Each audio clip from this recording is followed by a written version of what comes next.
લોકસભાની સાથે સાથે ઊંઝા વિધાનસભા બેઠક પર પણ પેટા ચૂંટણી યોજાશે ત્યારે અમારા સંવાદદાતાએ વાત કરી ઊંઝા માર્કેટયાર્ડની જનતા સાથે મોદી સરકારની કામગીરી વિશે શું કહી રહી છે જનતા સાંભળીએ। ચૂંટણીની સિઝનમાં નેતાઓ મેદાનમાં આવી ગયા છે, અનેક વાયદાઓ કરે છે, જાત જાતના વાયદાઓ કરે છે, પણ આ લોકો બધું જ જાણે છે, જે પબ્લિક હે એ સબ જાણતી હે। શું કેવું છે, હવે ચૂંટણી પાછી આવી છે, શું થશે? મોદી સરકાર જ આવશે। કેમ એવું લાગે છે? મોદી સરકારે બહુ વિકાસ કર્યો છે, એ જ આવશે 100%। જીએસટી નોટબંધીમાં એમ કે લોકોને બહુ હેરાન કર્યા, હા તકલીફ પડી મોટી। તો હવે શું થશે મોદી સરકારનું? નહીં આવશે મોદી સરકાર જ આવશે। કેમ એવું કેમ? વિકાસ સારો કરે।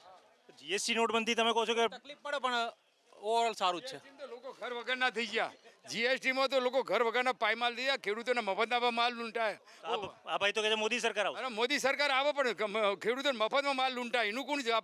બાપડા પરસેવો પાડ્યો। ઓહો, તો હવે શું કરવાનું? એટલે મોદી સરકાર વિરોધ પડશે। ચમ પણ આ તો કહે છે મોદી સરકાર આવશે એટલે આપી દેવાનું। આ ખેડૂતોને માલ મફત લૂંટાય। મોદી સરકારને કહેવું જોઈએ કે કંઈક ખેડૂતોનું અને વેપારીઓનું કંઈક સારું વિચારો। અમે મોદી સરકારના જ તરફી છીએ અને અમારો પ્રેમ એમના ઉપર જ છે, પણ મોદી સરકારને કંઈ વેપારીઓનું અને ખેડૂતોનું વિચારવું જોઈએ। તમારા સાંસદને કોઈ દિવસ જોયા ખરા તમે? હા, જોયેલા છે ને, લોકલ જ છે। એમને કોઈ રજૂઆતો કરી હતી? એમણે કામ કર્યા તમારા? લા કર્યા, એમને કર્યા। એમને આગળ બી રજૂઆતો કરી છે, પણ મોદી સરકાર ઉપર કંઈક નિર્ણય લે તો કંઈક આગળ વેપારીઓનું ખેડૂતોનું ભવિષ્ય ઉજ્જવળ થાય। આ રાહુલ ગાંધી કહે છે કે મોદી સરકાર પબ્લિસિટી બહુ કરે છે, કામ ઓછા કરે છે, સર્જિકલ સ્ટ્રાઇકની પબ્લિસિટી બહુ કરી મત માટે। ના ના, ખોટી વાતો છે કે ખોટી વાતો। આ શું કેવું છે તમારું? પબ્લિસિટી બહુ કરી પબ્લિસિટી તો લોકોને દેખાય ને, વિકાસના કાર્યો પણ દેખાય। તો મોદી સરકારે બહુ વિકાસ કર્યો, આ મોદી સરકારે બહુ કર્યો, મોદી સરકાર જ આવશે। રોડ રસ્તા બનાવ્યા, આ બનાવે શું કેવું છે તમારું? મોદી સરકારે સારામાં સારું કામ કર્યું જીએસટી લાવીને। જીએસટીમાં એને ઘણો ફાયદો કર્યો। જે 2 નંબરના રૂપિયા હતા, ગબ્બરસિંહ ટેક્સ છે તો રાહુલ એવું કહે છે, ના ગબ્બરસિંહ નહીં, મોદી સરકાર સારામાં સારું કામ કર્યું છે જીએસટી લાવ્યા પછી। પણ ધંધા રોજગાર ચોપટ થઈ ગયા રાહુલ એમ કહે છે। ના ના, એ કોઈ બંધ નહીં થાય। જે 2 નંબરના રૂપિયા હતા એ બધા બંધ થઈ ગયા કામકાજમાં। તો તમે પ્રધાનમંત્રી હોતે તો જીએસટી લાવતે? હા લાવતા ને, જીએસટીમાં સારામાં સારું જીએસટી। કોઈ દિવસ નેતાઓના ભાષણ સાંભળ્યા ખરા તમે? સાંભળ્યા છે ને સાહેબ? નેતાઓના ભાષણ સાંભળવા રેલીમાં ગયા છો મેદાનમાં? માથે રૂમાલ બાંધીને ગરમીમાં? ના, ઘરમાં આવો તો નહીં ગયેલા છે, પણ સાંભળેલા છે। તો મોદી સરકાર આવશે ફાઇનલ, અબકી વાર મોદી સરકાર। ચોકીદાર હલો સાહેબ, ખેડૂતોને બહુ તકલીફ છે। વ્યાજ માફી 7% ને અત્યારે સહકારી મંડળીમાં 7% વ્યાજ ભરવું પડે છે, જે ખરેખર યોગ્ય નથી। પહેલાં સરકાર 4% વ્યાજ ભરતી હતી, આ સાલ 7% સહકારી મંડળીઓ વ્યાજ ભરવું પડે છે। ખેડૂતો માટે અત્યારે કપરા દિવસો છે। પણ આ બધા તમારા મિત્રો તો કહે છે મોદી સરકાર બહુ સારું કામ કર્યું। મોદી સાહેબનું કામ સરસ છે, પણ આ વખતે એમને 7% મંડળીમાં વ્યાજ ભરવું પડે છે। 7% એટલે ખેડૂતોને પોસાતું નથી। આ સાલ પાક પણ નિષ્ફળ છે। તો તમારા સાંસદને તમે કોઈ દિવસ કીધું ખરું? સાંસદને કીધું, રજૂઆત કે આગળ ઉપર કરીએ છીએ। ખેડૂતો બધા લાચાર છે સાહેબ। તકલીફ વહીવટની બીજી કોઈ તકલીફમાં ખેડૂતો બહુ લાચાર છે। તો પછી મોદી સરકાર તો કહે છે અમે જે કામ કરે એમાં પાછા આવીશું, પાછા આવશે? પાછા તો સાહેબ જો એમનું કામ હશે તો પબ્લિક ઉપર રહેવાનું છે બધું। આ મત તો પબ્લિકનો છે, પણ ખેડૂત લક્ષી કંઈક યોજના વ્યવસ્થિત કરે તો સાહેબ ઘણું સરસ। રાહુલ ગાંધી કહે છે 72,000 રૂપિયા આપીશું। રાહુલ ગાંધી જો ગરીબ લક્ષી હશે તો એની સરકાર તો સરકાર સાહેબ રાહુલ ગાંધીને વિચારવાનું આવે છે, પણ આ મોદી સરકાર જો આટલું કરે તો સરસ। પણ જુમલાઓ બહુ ચૂંટણીમાં જોવા મળે છે, સાચી વાત? આ અધિકારીઓ જુમલામાં શું, બધા રાજકારણીઓ આગળ જ રૂપિયા હોય છે। જુમલેબાજી વિશે શું કહેશો? જુમલેબાજી, બહુ જુમલેબાજી થાય છે। ના બરોબર છે, ચૂંટણીમાં બધું ચાલે કરે। બધું ચાલે, 15 લાખ બી ચાલે અને 72,000 બી ચાલે। ચાલે, કોઈ આપતું નહીં એ તો ચાલે જાય, એનું ટેન્શન નહીં લેવાનું। તમે પબ્લિક છો, તમને બધી ખબર પડે છે કોણ શું છે। મોદીને જ મોદી એટલે કંઈ પણ કરે મોદીને જ આપો। મોદી એટલે મોદી। સાહેબે ખેડૂતોનું અને વેપારીઓનું ખાસ વિચારવું જોઈએ। આ જીરું આટલું મોંઘી રોજે રોજ વપરાશની કોમોડિટી છે, છતાંય ખેડૂતોને ભાવ મળતા નથી। એનું મોદી સાહેબે ખરેખર ધ્યાન દોરીને એનું કંઈક વિચારવું જોઈએ। જીએસટી નોટબંધી લાવે એવું કંઈ બીજું લાવે તો તે દિવસે સાંજે કીધું કે હું કંઈક 15 મિનિટ ધડાકો કરવાનો છું, લોકોના શ્વાસ અદ્ધર થઈ ગયા કે 2 4 નોટ બંધ। કશું કોઈ થવાનું નહીં, બરોબર છે જે કર્યું મોદી બરોબર કર્યું। શું કેવું છે મોદી સરકાર? મોદી સરકાર સારું જ છે ને, સારું કામ કર્યું છે। સારું કીધું। શું સારું કામ કર્યું? સબ ખેતીવાડી સારું છે। રાહુલ કહે છે 72,000 આપીશું। કોઈ હાલ્યો નહીં, રાહુલ ગાંધી શું હાલ્યું? કશું હાલ્યો નહીં। ખેડૂતો માટે અલગ બજેટ લાવીશું એમ કે છે રાહુલ ગાંધી। કશું લાવ્યો નહીં। એ આલુમાંથી સોનો કાઢવાનો કતો કદી ક્યાં કાઢ્યા છે? કોઈ નથી કાઢ્યું તો ખાલી વાયદા કરે જુમલેબાજી. બસ બીજું તો ઇલેક્શન વખતે જુમલેબાજી બહુ થાય છે નેતાઓની, શું કેવું છે?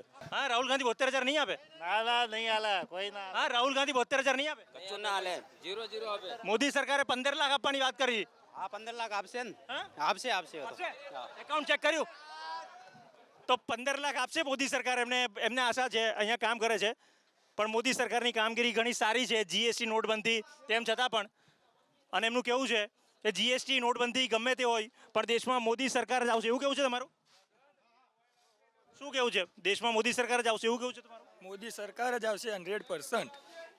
રાહુલ ગાંધી વાયદા કરી અને જીતી ગયો હતો. રાહુલ ગાંધી ખોટા વાયદા. ના જીતી શકે રાહુલ ગાંધી મોદી કેમ? તો કઈ રીતે જીતી શકે? શું કરે? જે કરે ખોટા વાયદા છે આઈપીએલમાં 8 સિક્સર ફટકારે, શું કરે?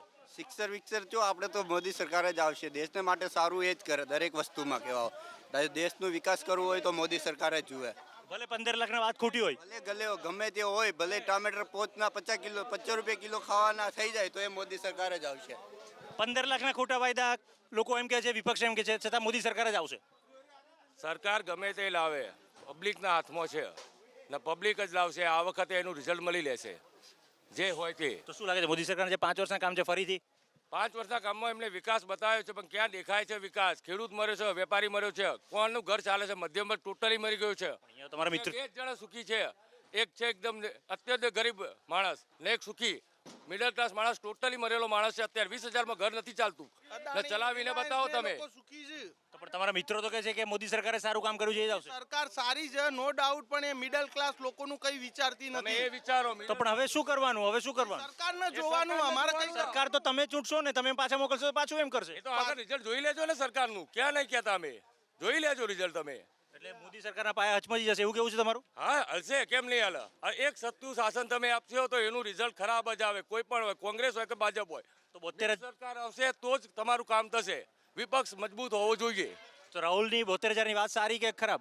કોઈની બંનેમાંથી બંને કપ્પા છે. હજુ કોઈએ ખાતામાં હાલ્યા નથી. 15 લાખે આવ્યા નથી કે 72,000 હજુ આવ્યા નથી ને કોઈ હાલવાનું નથી. આ દેશમાં સરકાર લાવવી હોય તો મિડલ ક્લાસ લોકો અને ખેડૂતોનું જે વિચાર એની જ સરકાર આ દેશમાં આવવાની છે. ધારો કે તમે પ્રધાનમંત્રી હોય તો શું કરો? પ્રધાનમંત્રી હોય તો શું કરું? જે રીતે હું મારું ઘર ચલાવું છું એ રીતે બધાનું વિચારીને ચલાવવું પડે મારે. તો હું મારા છોકરાની ફીઓ ભરું છું, હું મારું ઘર જે રીતે ચલાવું છું એ રીતે હું. ચાલો મારી જગ્યાએ તમે પ્રધાનમંત્રી હોય તો જે રીતે તમે કરો એ રીતે હું જ કરું. હું પણ એક આમ નાગરિક જ છું. તો મિડલ ક્લાસ માણસ છું. તો મિડલ ક્લાસ માણસને જે રીતે ચાલતો એ રીતે ચાલે ને. તો નેતાઓના ભાષણ કોઈ શું એસીમાં બેસવું હવે એક બસ 5 વર્ષે એકવાર રોડ શો કરવો છે, બીજું સહસ્યું બધા અમારા બધા ગાંડી પબ્લિક જે ગણો એ રોડ શોમાં પછી આપણે પાછળ દોડીએ છીએ. બસ પાછળ ચાલીએ. જેમ સરકારનું ગાડી જાય પાછળ કૂતરો દોડે એમાં અમે દોડીએ. બીજું શું? તમે વોટ આપવા જશો ને? 100%. હા 100% આપીશું.